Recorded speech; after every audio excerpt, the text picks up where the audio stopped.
Padre, recibe la gloria y la honra. Es tuya. Tú eres el Señor. Tú eres Rey. Tú eres soberano.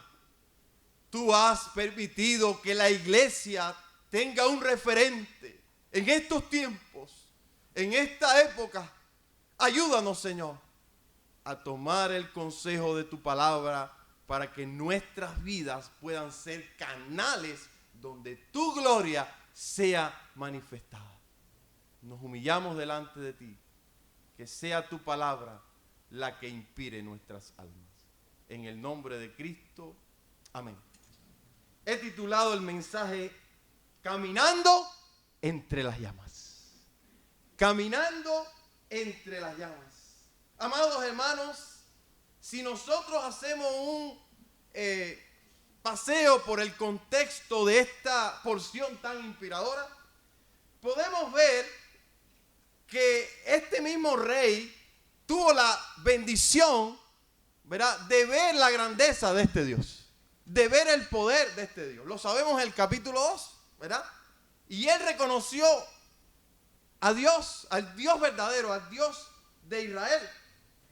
Ahora, estos mismos sabios, esta misma gente que no pudo interpretar el sueño que el rey tenía, ¿verdad? Porque estos tres jóvenes, junto a Daniel, sabemos que fueron seleccionados. Es decir, fueron de aquel grupo que había venido expatriado de Israel, se habían movido más de 1700 kilómetros, fueron escogidos porque eran jóvenes sabios, jóvenes entendidos, jóvenes llenos de gracia, y dentro de ellos estaba Daniel. Pero, es decir, si esta gente, ¿verdad?, que ahora son parte de esta idolatría gubernamental, Daniel no hubiese interpretado el sueño del rey, ¿qué hubiese pasado con esta gente? Se hubiesen muerto todos. Eso lo dice el capítulo 2. Porque el rey dijo, quien no interprete los sueños, van a morir. Quien no le concediera la petición de la interpretación del sueño que encontramos en el capítulo 2, iban a morir. O sea, a esta gente se le olvidó que sus vidas fueron libradas por la intervención de Dios, del Dios verdadero. Y ahora son parte de esta, confabulación de exaltación a un hombre que se apropió de legislar la fe de los seres humanos. Y él, como político, comenzó a legislar y a decir cómo se debía adorar y la manera en que se debía adorar. Eso no ha cambiado, déjame decirles. Eso sigue en pie. Eso se va a fortalecer más, porque aquí estamos viendo una tipología de lo que va a ser con el anticristo en los últimos tiempos, que va a querer legislar en la iglesia, va a querer decirnos cómo debemos adorar, va a querer decirnos la manera en la cual debemos seguir. Pero es aquí donde tenemos que estar firmes. Y tenemos que tener conceptos claros de a quién adoramos y por qué adoramos. Amados hermanos, la Biblia nos dice en el contexto escritural que nos ocupa en esta hora, que estos hombres demostraron la eficacia de confiar en Dios y no ser transformados por la cultura. Porque cuando Aspenaz, representante gubernamental, escuchó que ellos no iban a comer la comida del rey, mira, el temblor que tenía en los pies, supongo que había sido tremendo. Y ellos le dijeron, mira, nosotros con legumbres y agua vamos a tener lo suficiente para estar en las condiciones para hacer nuestro trabajo. Y él dijo, como que estaba dudando, ¿no? Y ellos, dice la Biblia, que comiendo la legumbre y el agua suficiente, la fuerza y el rostro de ellos estaba tan fuerte, tan envejecido, 10 veces más que lo que comían los sabios y los que pertenecían a ese movimiento gubernamental en Babilonia. Ahora, ¿por qué? La pregunta, ¿por qué? Porque Dios es quien estaba moviendo la vida de estos jóvenes que en medio de una cultura, ¿qué hicieron? se manifestaron contra cultura. Cristiano que estás aquí en esta mañana, presente quien sea, el Evangelio de Jesucristo es la esperanza para que nosotros podamos caminar de una manera tal que nuestras vidas puedan tener satisfacción plena. Es contracultura, para que sepas. Por eso en esta mañana yo les dejo una pregunta y les voy a traer 3 consejos claves para que puedas enfrentar las pruebas duras por causa de la fe. Y la pregunta es la siguiente: ¿cómo podemos resistir las adversidades y caminar sobre las llamas glorificando a Dios? Yo quiero que fijéis vuestra atención en esta pregunta. ¿Cómo podéis resistir las adversidades y caminar sobre las llamas glorificando a nuestro Rey y Señor?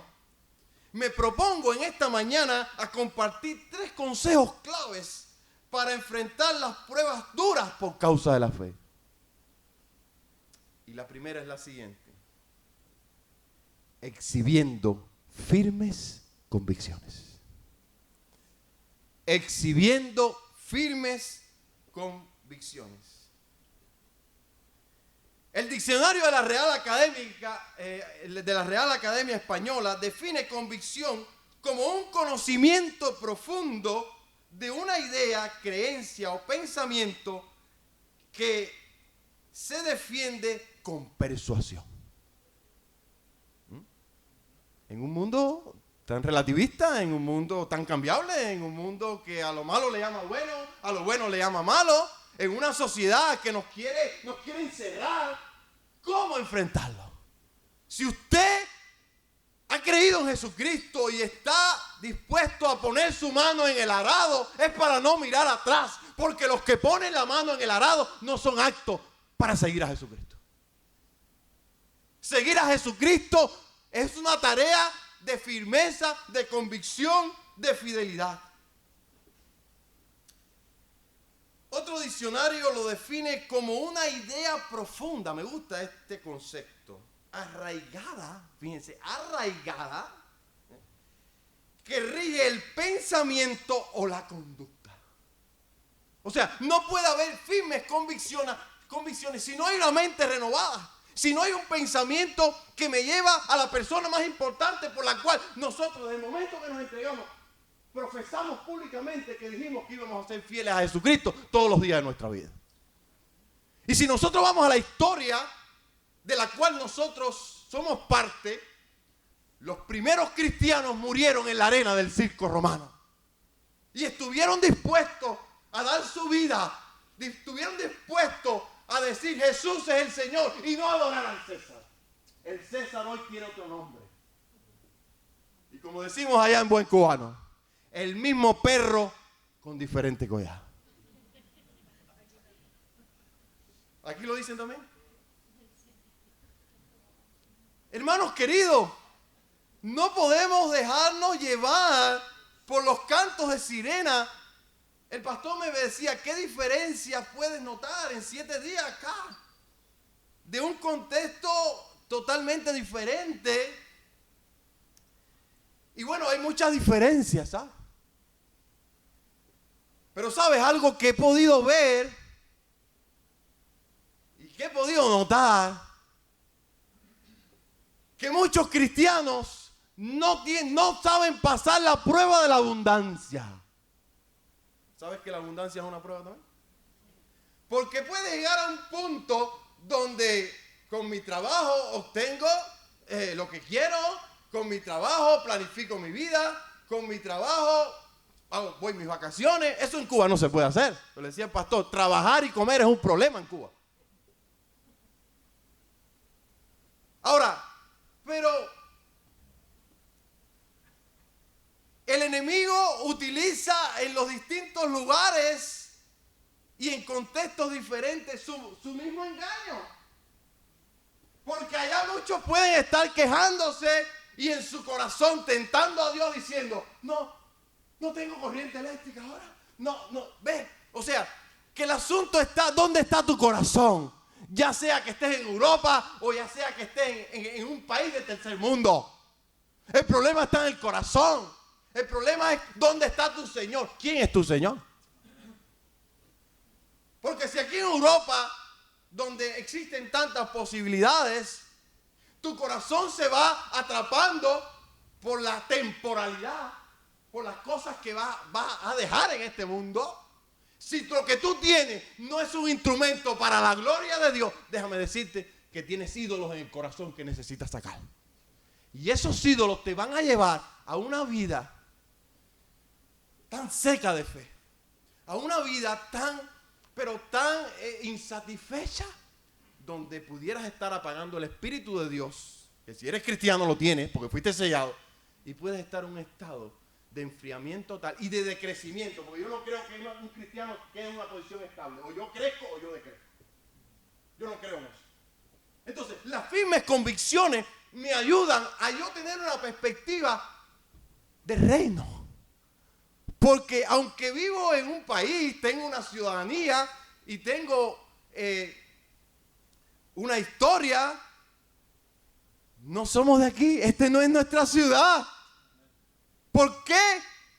¿Por qué Moisés dejó Egipto teniendo la posibilidad de convertirse en la persona más importante de aquella civilización? Dice la Escritura, porque tenía por mayor riqueza el vituperio de Cristo que los tesoros de los egipcios, porque su corazón y su mirada estaban en el cielo. Y yo te quiero preguntar en esta mañana, ¿cuáles son tus convicciones? La vida cristiana no consiste de un carapacho que pudiéramos aparentar. Implica de las raíces que estamos profundizando. Los árboles que permanecen, demostrado botánicamente y que duran años, son aquellos que esparcen sus raíces, ¿verdad? Y la profundizan. ¿Cuáles son tus convicciones? Las convicciones nos definen quiénes somos, qué creemos y a quién pertenecemos. Hay una carencia de identidad.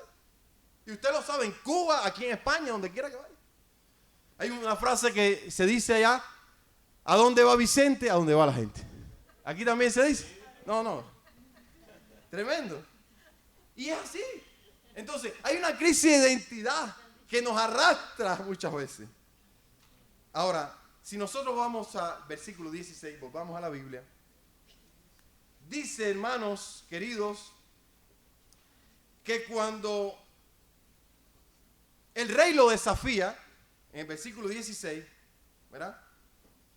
Porque hay algo interesante de este capítulo. El rey le hizo, o sea, como eran personas que eran parte, ¿verdad? Estaban en una posición dentro del gobierno,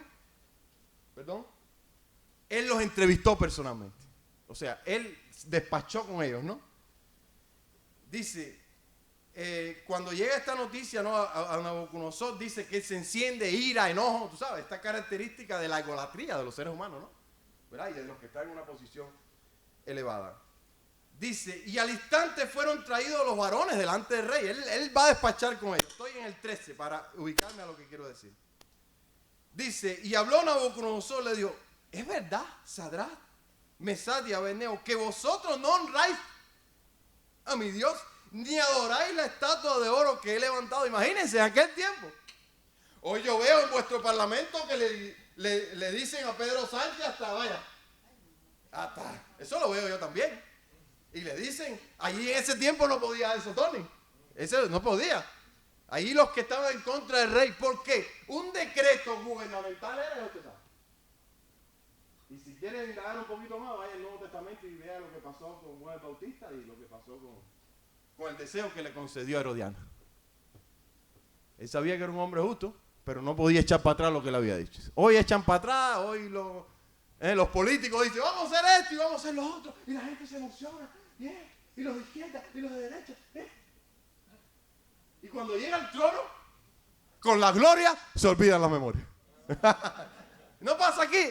Bueno, nosotros no hemos podido porque nos han impuesto por 65 años y que bum, bum, bum. El puesto a dedo, como dicen allá.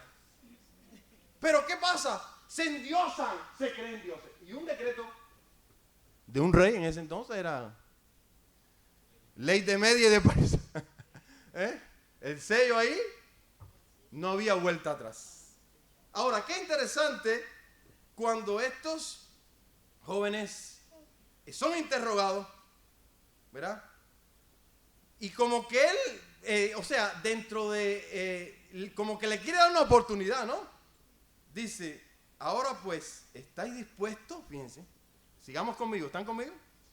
En el 15, ahora pues, ¿estáis dispuestos para que al oír el son de la bocina, de la flauta, del tamboril, del arpa, del salterio, de la zampoña y de otro instrumento de música, os postréis y adoraréis la estatua que he hecho? Es como decir, te estoy dando una oportunidad.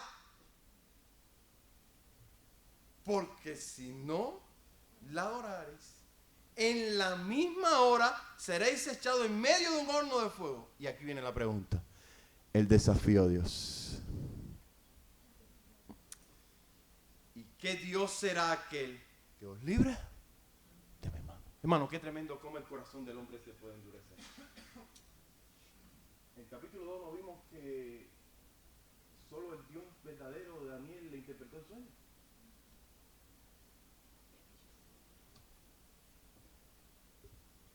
Hermano, la idolatría es algo terrible. ¿Y qué Dios? ¿Ya tú lo escuchaste? Ya lo que te tenía loco, que no podías dormir porque ni se acordó del sueño. Cuando los sabios le dijeron, a ver, dinos el sueño. No me acuerdo, no. Y hay algo que me llama la atención, hermano. Que cuando Daniel, porque acuérdense que iban a matar a Daniel y a los 3 jóvenes. Daniel pidió oración y le dijo a los jóvenes, vamos a pedirle a Dios que nos ayude a interpretar este asunto. Toda buena dádiva y todo don perfecto desciende de lo alto, del Padre de las luces, en el cual no hay mudanza ni sombra de variación. Santiago 1:17. Ese es el Dios que hemos creído. ¿Y qué pasó? Dios le dio la interpretación. Pero su corazón, que atesoró ira para el día de la ira. Sí, ese es el corazón del hombre. Lo he visto aquí en España, lo he visto en los mercados, lo he visto. La gracia está ahí. ¿Qué Dios? ¿Cómo vas a hacer esa pregunta? Si tu sueño ha sido revelado por ese Dios todopoderoso. Si ninguno de tus sabios pudieron dar la interpretación. Pero así es. Ni los que fueron librados de la muerte agradecieron. Y mucho menos. Pero aquí está, hermano, la respuesta. Sadrach, Mesach y Abednego respondieron al rey Nabucodonosor diciendo, no es necesario que te respondamos sobre este asunto, porque tú sabes. ¿Qué creemos? Convicción, esto es identidad, hermano querido. Tú sabes, la gente de tu trabajo sabe lo que tú crees. La gente cuando tú vas en tu coche sabe quién eres tú. Te confunde con los del bulto. Te ven como un religioso más. Es una pregunta para que cada uno de vosotros podamos analizar. La vida cristiana consiste de vida. Si tu vida no es un mensaje, tu mensaje no tendrá vida. Y puedes leerte la Biblia todos los años, y puedes tener un conocimiento de la Escritura, y puedes venir de 3 familias, de toda tu familia cristiana, pero la vida cristiana consiste de convicciones, de firmeza. Y aquí lo vemos claramente. ¡Qué tremenda respuesta! Sin duda ellos estaban reafirmando la fe, le estaban diciendo al rey, ya nos conoces, sabes cómo pensamos, estamos en tierra extranjera, pero nuestros principios no han cambiado. Estamos separados de nuestra Jerusalén, pero el único Dios verdadero que existe y que seguimos como prioridad y máximo amor de nuestras vidas, no lo negaremos jamás. Esto es convicción. Y aquí lo vemos. He aquí, versículo 17, por favor, fijaos vuestra atención en ese pasaje. He aquí, nuestro Dios a quien servimos. Y si tú te metes a estudiar el capítulo, el tema aquí es la adoración. La palabra que más se repite en el capítulo 3 es adoración. Y cuando la Biblia se repite en palabras, fijaos bien, hay un énfasis. Ahora, pero la adoración ¿a quién era? A un hombre pagano, ególatra, que decidió que la gente adorara lo que él quería que adorara. Pero habían 4 que no siguieron la corriente. ¿Por qué? Porque tenía convicciones firmes. He aquí nuestro Dios a quien servimos puede librarnos del horno de fuego ardiendo. Y de tu mano, oh rey, nos librará. Hay dos cosas que yo veo aquí. Ellos tenían la fe y la seguridad por fe que Dios lo podía librar. Pero estaban ¿qué? Estaban entregados a la voluntad de Dios. ¿Podían morir también? ¿Podían morir? Pero estaban decididos a no negociar su fe. Amado hermano, ¿cómo vais a llenar a Murcia de la gracia y decir que Cristo es la esperanza si estáis negociando con el mundo? ¿Cómo lo hacéis? ¿Qué diferencia?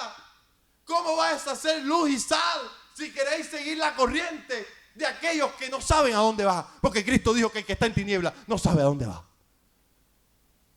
Cristo es la luz. Y tú fuiste llamado para ser un embajador. Dice 2 Corintios 5:20. Así que somos embajadores en nombre de Jesucristo. Para que Dios, como si Dios rogase por medio de nosotros, os rogamos en nombre de Cristo, reconciliados con Dios.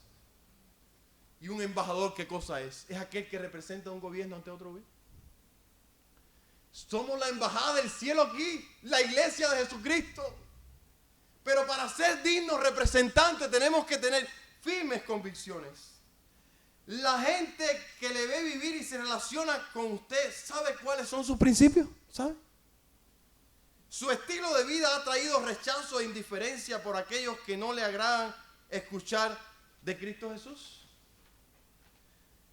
No puedes pasar desapercibidos y mantenerte detrás del telón si sus principios de fe ocupan el cimiento y marcan las directrices en el transitar de tu vida y mi vida peregrina. ¿Sabes que nuestra vida es peregrina? Yo recuerdo cuando niños cantaban en mi congregación un coro: soy peregrino, mi hogar lejano, eterna paz de luz. Y sigue, peregrino. Nuestra vida es una vida peregrina. Pasa, amados hermanos. Mi padre en el año 65 fue llevado a un campo de concentración en Camagüey, en el centro de Cuba. Lo movieron a casi 700 kilómetros. Un joven. Porque cuando llegó la Revolución Cubana, ellos al principio no se declararon como socialistas, pero al coger fuerza se unieron a la URSS. Entonces en el año 65 decidieron llevarse a todos los jóvenes que no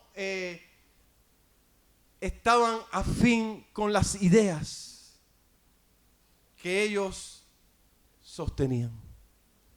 Jóvenes de todo el país. Mi padre fue reclutado en esa gran masividad de jóvenes. La UMAT,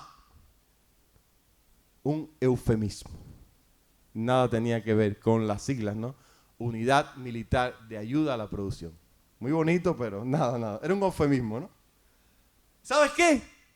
Allí fueron castigados, ahí fueron humillados, ahí fueron. Mi padre solamente en 3 años pudo ir a su casa una vez. Y cuando regresó, que él estaba en Nuevita, un municipio de Camagüey, cuando llega y él quería, llegó en un horario que quería adorar al Señor, buscar una iglesia, y había unos hombres en una esquina y les dijo a esos hombres: oye, indíqueme una iglesia bautista, estoy buscando una iglesia cristiana bautista por aquí, por favor. Y les dijo, los 2 hombres vestidos civiles: vengan, los vamos a acompañar. Lo cogieron, lo montaron en un carro y lo llevaron para el calabozo por mencionar una iglesia cristiana bautista. Pero ¿sabes qué? Mi padre, cuando llega allí, había un hombre que llevaba meses y días allí desesperado, a punto de quitarse la vida. Y cuando mi padre ve a aquel hombre en aquella condición, le empieza a hablar de Cristo y de la esperanza bienaventurada. Y el hombre le dijo: amigo, tú has traído ánimo a mi vida. Yo quiero tener eso que tú me estás platicando. Y aquel hombre sin esperanza, aquel hombre abrazó la fe. Ahora Dios permitió que mi padre fuera allí al calabozo para que ese hombre escuchara el evangelio de Cristo. Ahora, ¿por qué mi padre pudo predicarle? Porque su convicción, su firmeza, su entereza por el evangelio le llevó ¿a qué? A mantenerse firme. Si no hubiese estado llorando como el otro.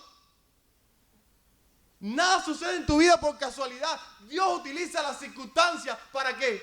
Para que la gloria de Dios sea magnificada. Amados hermanos, la Biblia nos dice que cuando llegó a oídos Nabucodonosor que los 3 jóvenes judíos no se sometían a rendir adoración a la estatua que habían levantado para tributar adoración, el monarca se encendió en furia. ¿Se imaginan el rostro del rey? Tal acción constituía una ofensa nunca antes vista por un decreto emitido por el rey. Era ley y no podía incumplirse. Qué vergüenza ver a los que están en eminencia ejerciendo potestad para adueñarse de las personas y someterlas a fuerza de cañón, dándose riendas sueltas a los caprichos necios del corazón, contaminado de soberbia y de vanagloria. Cristo habló sobre eso. ¿Recuerdan cuando Jacobo y Juan querían estar a la derecha y a la izquierda? Y Jesús le pregunta, ¿podéis beber de la copa con que...? Y ellos dijeron, podemos. Pero ellos tenían una mentalidad de un reino terrenal, porque ellos pensaban que Cristo iba a luchar contra Roma. Y Jesucristo dijo, los gobernantes de las naciones se enseñorean de ella y ejercen sobre ella potestad, pero no será así entre vosotros, porque el que quiera hacerse grande será siervo de todos. Es decir, nuestra perspectiva del reino no se conforma, hermanos, a lo que este mundo dicta y a lo que este mundo nos quiere llevar. Tus principios arraigados en la verdad te puede llevar lejos. Y de seguro Dios te usará con poder, aunque te encuentres en brasas ardientes de la prueba. Él tiene poder para usarte en medio de su entorno. Él quiere usarte para que en medio del desatino espiritual que vive nuestra sociedad, usted evidencie firmezas, convicciones que son irrenunciables y manifiesten el carácter sano que se sustenta en la gloria del Señor.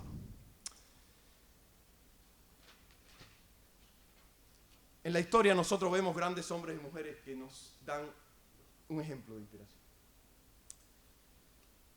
Uno de esos grandes ejemplos para mí ha sido la neerlandesa Corrie ten Boom. ¿Cuántos han leído sobre ella?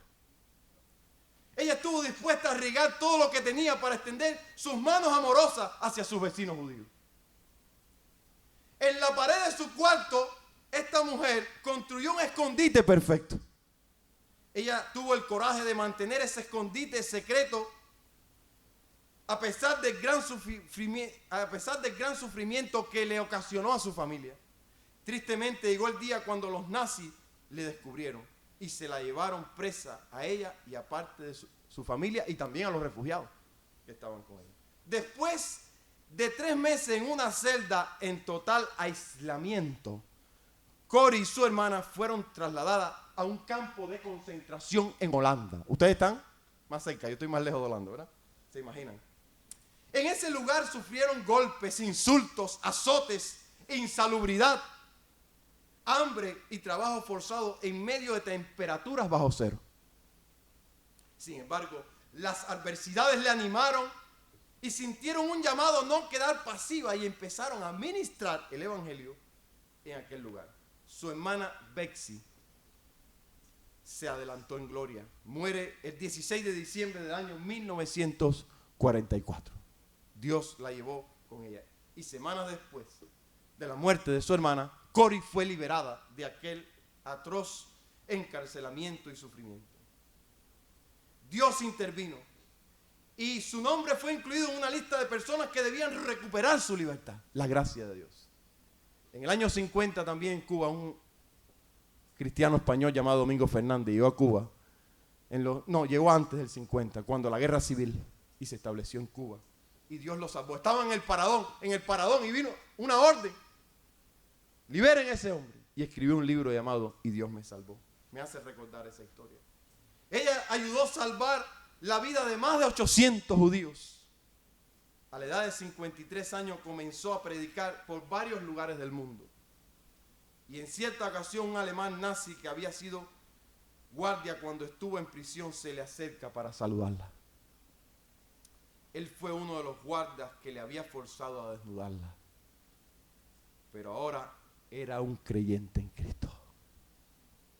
Tremendo. Imagínense las imágenes que ella pudo recordar en aquel día cuando vio a aquel hombre allí, en el lugar donde ella estaba predicando, que era un hijo de Dios ahora, uno de los hostigadores de su martirio en la cárcel. Esta mujer, al ver aquello, consciente de todo su sufrimiento y su lucha para perdonar, en medio de esa situación oró y le dijo: Señor, no puedo, tú sabes que humanamente no lo puedo perdonar, pero te pido tu perdón. Voy a ir a la cruz, voy a mirar a la cruz. Ella luego expresó: no hay pozo tan profundo donde el amor de Dios no sea aún más profundo. Y pudo perdonar a aquel hombre, aquel hostigador que se había convertido y ahora era su hermano. Eso es firmes convicciones. Eso significa principio. Perdonar a aquellos que nos han hecho mal. Y decir: nuestra firmeza y nuestros ideales están en Cristo. Queremos ser como Cristo. Queremos ser inspirados en Cristo. Amados hermanos, necesitamos, para poder enfrentar la adversidad y glorificar a nuestro Rey, no solamente exhibir firmes convicciones, necesitamos crecer en el temor a Dios. El temor a Dios revela la lealtad al Señor Jesucristo. Ellos tenían temor a Dios, tenían más respeto y honra a Dios que no a aquel monarca. Esto evidencia el profundo amor y seguridad que es expresado por medio de la conducta y la entrega. En el versículo 18 dice: y si no sepas, oh rey, que no serviremos a tus dioses, ni tampoco adoraremos la estatua que has levantado. Ahí está. Ellos temían a Dios. El temor a Dios implica aborrecer lo que Dios aborrece. ¿Cuál es el principio de la sabiduría? El temor a Dios. Y temor a Dios es aborrecer el mal, aborrecer lo que Dios aborrece en medio de este mundo. ¿Qué dijo Cristo por sus discípulos en la oración? No ruego que lo quites del mundo, sino que lo guardes del mal. Solo el Señor Dios Todopoderoso debía ser exaltado y adorado. Toda idolatría o egolatría, como la de este caso, fue rechazada por Dios. Dios no comparte su gloria con nadie. Él es único, excelso, santo, justo, loable, fiel, inmutable, eterno. Su bondad y su amor revelan su carácter. La Biblia nos dice en Proverbios capítulo 8, versículo 13: el temor de Jehová es aborrecer el mal, y la soberbia y la arrogancia el mal camino. Las principales palabras que conocemos del original que traducen temor tiene varios significados, pero el contexto de temor al eterno Dios transmiten un profundo respeto. El verbo hebreo yare puede significar temer, respetar, honrar, y el sustantivo hebreo yirat usualmente se refiere al temor de Dios y es visto como una cualidad positiva y reconoce las buenas intenciones de Dios. Este temor es producido por la palabra de Dios. El Salmo 119, 38 dice: confirma tu palabra a tu siervo que te teme. Esto hace que las personas sean receptivas a la sabiduría y el conocimiento de Dios. Estos tres jóvenes hebreos estaban junto a Daniel cuando fueron seleccionados por Aspenaz, eunuco del rey, por su sabiduría e inteligencia. ¿Acaso esa sabiduría le vino por casualidad? ¿Cuál es el resultado de esa sabiduría? La Biblia habla de dos sabidurías. ¿Cuáles son? La sabiduría divina y la sabiduría terrenal. Dice la Biblia que la sabiduría divina es primeramente pura, pacífica, amable, benigna, sin incertidumbre ni hipocresía. Dice: porque el fruto de justicia se siembra en paz para aquellos que hacen la paz. Ahora, ¿qué dice sobre la sabiduría de este mundo? Es terrenal, animal y diabólica. La sabiduría no se puede comprar en ningún mercado. Allá en Cuba había una tienda donde cuando usted tomaba los productos de la tienda, decía, lo mío primero. No se me olvida, ¿te acuerdas, Nay? Lo mío primero. Pero la sabiduría no puede venir, ni se puede comprar por ninguna tienda. La sabiduría viene de Dios. Dice la Biblia, si alguno tiene falta de sabiduría, pídala a Dios. Yo todos los días le pido sabiduría a Dios. El cual da a todos abundantemente y sin reproche, y le será dado. Pero no solamente es que la pidas, sino que vayas al texto, que vayas a la palabra, que te comas la palabra, que ames la palabra, que sientas la palabra, que tu mente rumee la palabra.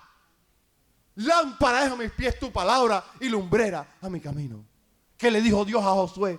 Nunca se apartará de tu boca este libro de la ley, sino que de día y de noche meditarás en él para que hagas y guardes conforme a todo lo que en él está escrito. Porque entonces harás prosperar tu camino y todo te saldrá bien. Hay muchos cristianos aquí en Europa con una prosperidad material tremenda, pero con gran miseria espiritual. Y es una pena. Es una pena. No saben ni dónde dejaron la Biblia la última vez que la tomaron. ¿Cómo podéis transformar al mundo? ¿Cómo podéis tener firmes convicciones si la palabra no está en el corazón? Dice Pablo en Colosenses, la palabra de Cristo more en abundancia en vosotros, exhortándonos, enseñándonos con toda sabiduría. Es esa palabra que nos transforma. Es la que convierte el alma, es la que hace sabio al sencillo, es la que transforma tu mente. Como dice Pedro en su epístola, en el capítulo 1, versículo 13, ceñid los lomos de vuestro entendimiento y esperad por completo en la gracia que se os traerá cuando Jesucristo sea manifestado. Y la palabra que dice ahí, ceñid los lomos de vuestro entendimiento, según el texto original, significa preparen su mente para actuar. Pero si tú tienes en la mente cosas contaminadas, si tú tienes en tu mente la vanidad de este mundo, si estás más interesado en el fútbol, en la liga, que en la palabra de Dios, no puedes rumiar la palabra de Cristo. No la puedes rumiar. Pero si la palabra mora en tu corazón, te va a transformar.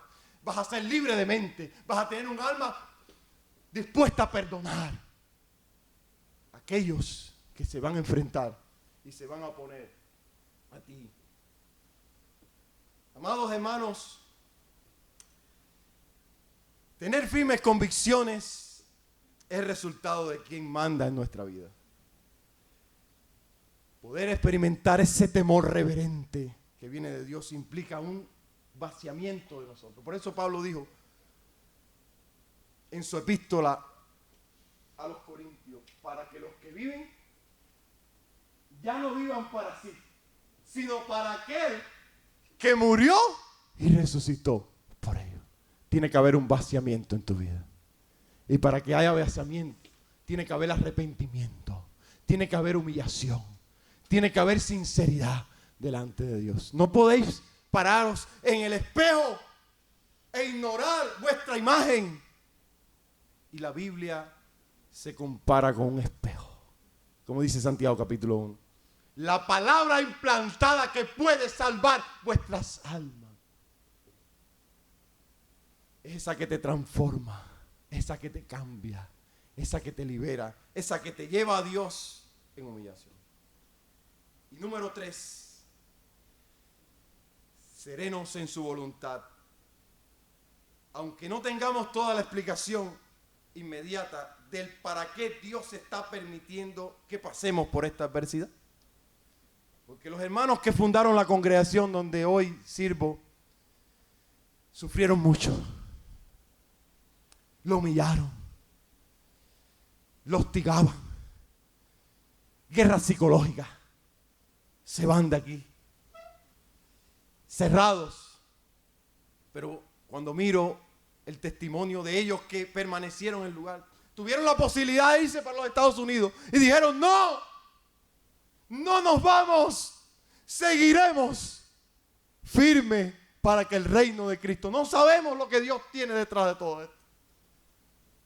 Hoy cuando miramos la historia, podemos ver que la gloria de Dios se ha manifestado en aquellos que aceptaron la voluntad de Dios. No se rebelaron contra Dios, porque en la prueba o te rebelas y caes en la tentación, o te sometes y glorificas a Dios. Dice Pedro que los que han sido salvados encomienden sus almas al fiel Creador y hagan el bien. Pero en el capítulo 4, Pedro, los expatriados que estaban sufriendo, los de Ponto, Capadocia, Bitinia, que estaban sufriendo por la persecución, le dijo: mira,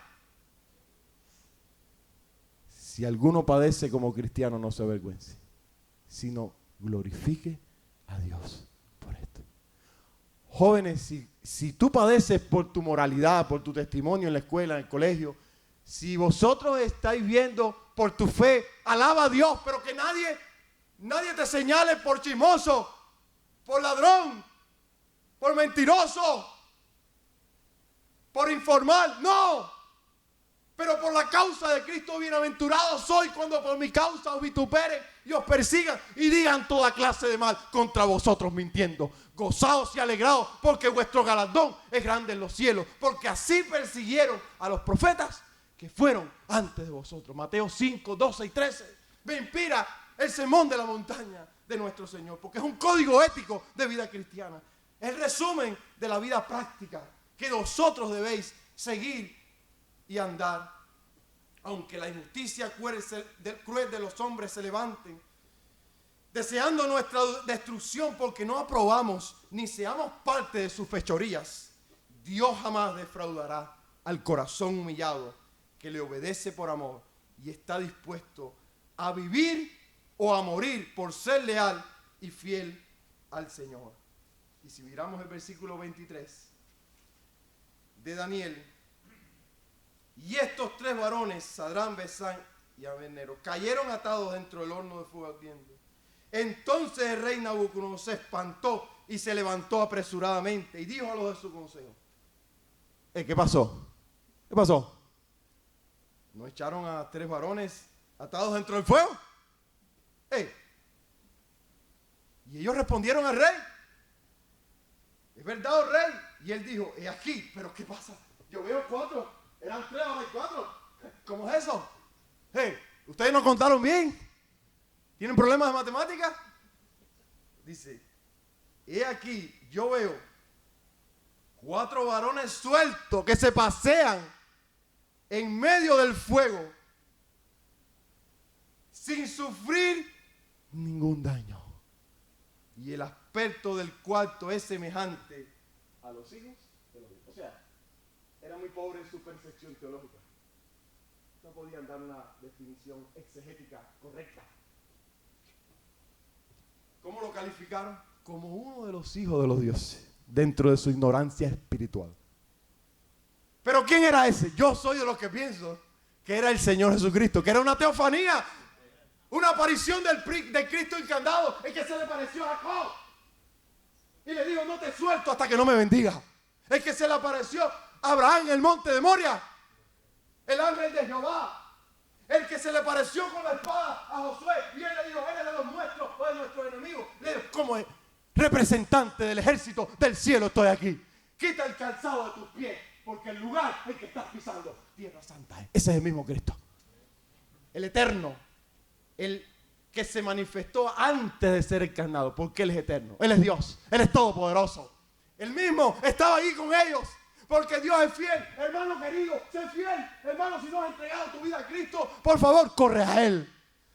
Solamente Él trae vida plena.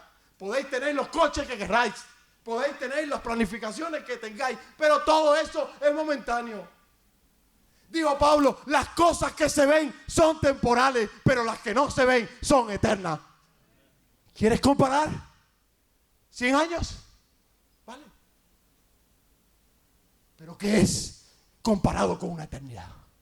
Cristo dijo: haceos tesoros en el cielo, donde la polilla y el orín no pueden entrar, donde ladrones no hurtan, donde no hay demagogos como los que habéis escuchado y estáis enfadados en las redes. Ahí no hay, porque ahí está el Señor Jesucristo, que venció, que es veraz, siempre es veraz. ¿Por qué os dejáis llevar por la corriente de este mundo?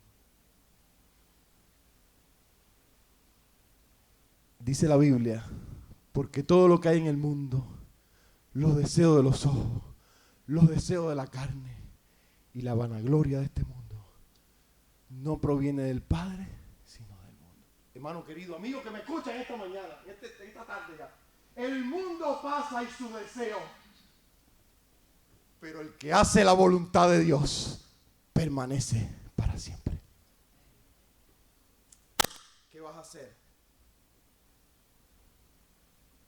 ¿Dónde quedarán los prepotentes que neciamente han desafiado a Dios? ¿Qué será de la vida de los que están ahora en eminencia, que ocupando tan elevada posición intentan demeritar y desaparecer la iglesia de Cristo? ¿Qué pasará?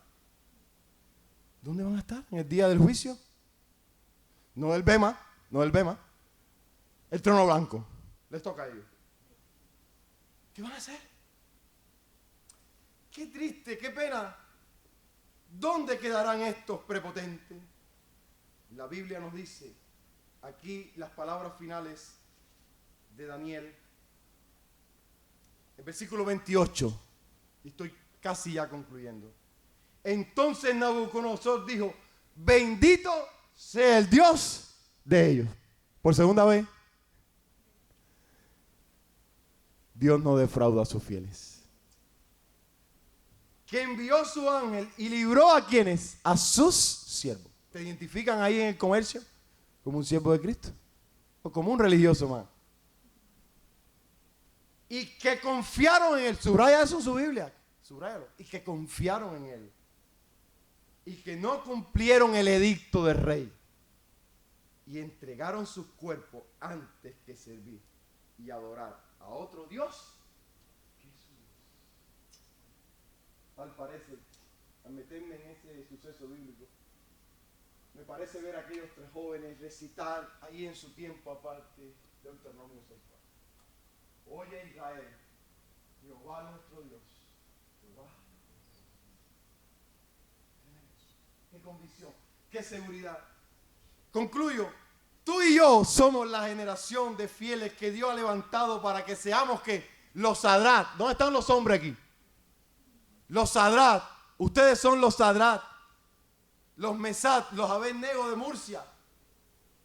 Y vosotras las esposas, también ahí, al lado, para dar testimonio, para honrar a su esposo, para respetarlo, para honrar a Cristo con su conducta, como ayuda idónea, como compañera, dando testimonio de la verdad. Hace falta Sadrat, Mesat y Abednego aquí en Murcia. También es Hawaii Grande, en Cuba, en donde quiera que estemos. ¿Quién tiene los recursos espirituales en la España de hoy para mostrar a sus conciudadanos que habrá un futuro mejor? Este futuro mejor solamente puede ser construido bajo los rudimentos de la doctrina de Cristo. En Cuba oímos muchas veces a la dictadura diciendo, hay un futuro mejor.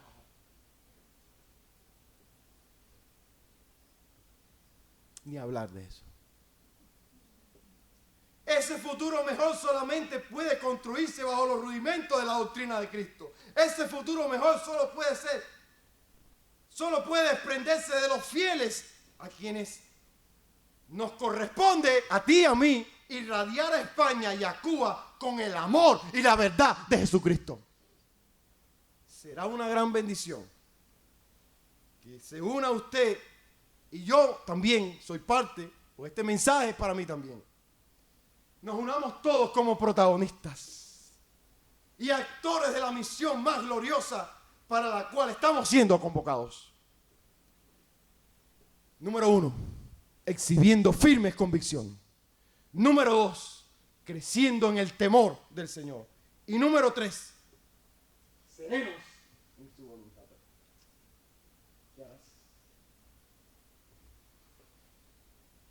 Dios nos está llamando.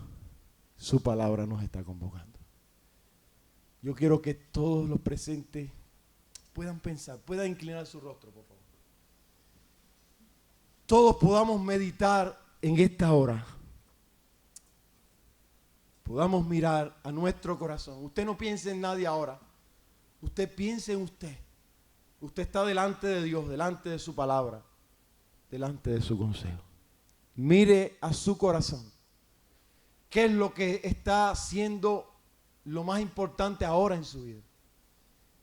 Si hay algún ídolo que usted ha tomado, que está ocupando la mayor parte de su tiempo, de su pensamiento, de sus emociones, de su corazón, por favor, mire a su corazón. Y este es un momento para que puedas arrepentirte, volverte a la senda antigua, volverte como arrepentido que viene a tomar la verdad y la gracia con firmeza y con un involucramiento a partir de ahora totalmente diferente. Humíllate en esta tarde delante de Dios. Pídele perdón a Dios. La gracia está abundante. Si tú le has fallado, si tú has actuado, si ahora mismo tú tienes a alguien en tu corazón que te ha costado perdonarla, que te ha herido, que te ha dañado, que te ha puesto en estrecho, Cristo te llama a que le perdone. De la manera que Cristo te perdonó, dice el texto, debes hacerlo también. No mires a tu naturaleza humana. No mires a los agravios que ha recibido. Mira la cruz. Él dijo, Padre, perdónalos, porque no saben lo que hacen. Y ese perdón, esa gracia que tú recibiste en la cruz, esa bendición de ser salvado hoy, es para que tú hagas visible al Cristo invisible por medio de tu vida, de tu conducta y de una vida piadosa. Pero si aquí has fallado, si te has alejado, si tu vida de fe ha menguado, es el momento de regresar. Es el momento de humillarse. Es el momento de venir a Él. La palabra nos dice Jesús en Mateo 11, 27. Venid a mí los que estéis trabajados y cargados, y yo os haré descansar. Porque mi yugo es fácil y ligera mi carga. Cristo te llama a que te rindas a Él, te consagres a Él, dependas de Él, te humilles ante Él. Amado hermano, Dios te llama a ser los Sadrach, Mesach y Abednego aquí en Murcia, en una ciudad tan populosa, donde tanta gente está siendo dominado por el príncipe de las tinieblas. Pero ya tú fuiste sacado de allí y fuiste trasladado al reino de su amado Hijo. Este es el momento que tu corazón se alinee y te vuelvas a Él. Medita en tu corazón en esta tarde.